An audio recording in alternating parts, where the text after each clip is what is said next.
Hello ba yan? Ang Kuya Ed, birahin natin tong kulokoy na to. Tingnan mo. Maingay at galit sa 125 million BP Sara Confidential Fund.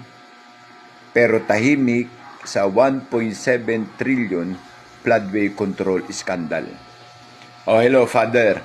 Naiintindihan mo ba yan? Oo nga pala, nakalimutan ko. Ito pala yung father na 10 years or 15 years na naging addict. At ngayon, nagnginginaw-ngaw na naman to inform your father.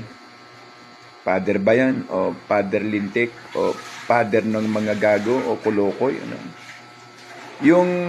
Yung simbahan nyo, maraming nagre-reklamo dahil pati instead na misa na para sa Panginoon, yan ang mga banat nyo.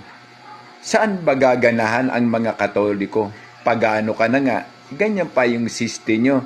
Okay lang sana kung pagano ka o taus-pusong kakristyanuhan ang itinuturo mo. Pero hindi eh.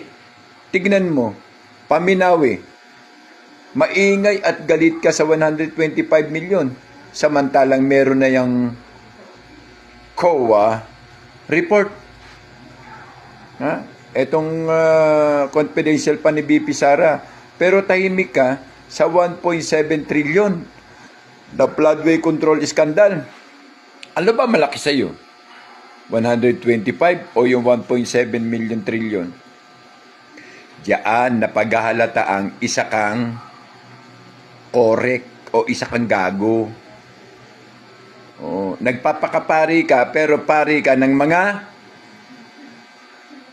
komunista. Nakakaya kayo. Pero alam na namin yan na based on the gathered information na lahat ng pare, lalo na sa Katoliko, ay may koneksyon doon sa masa at sa mga kakilusang aktibidades. Ilang kayo? Dalawa kayo? Isa pa?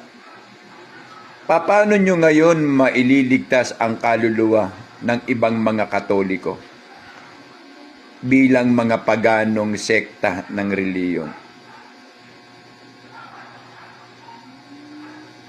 In fairness doon sa Katoliko na ang nais ay maligtas ang kanilang kaluluwa dahil kayo ay relihiyon.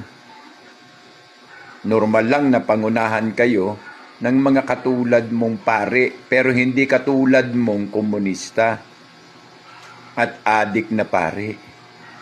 Paano?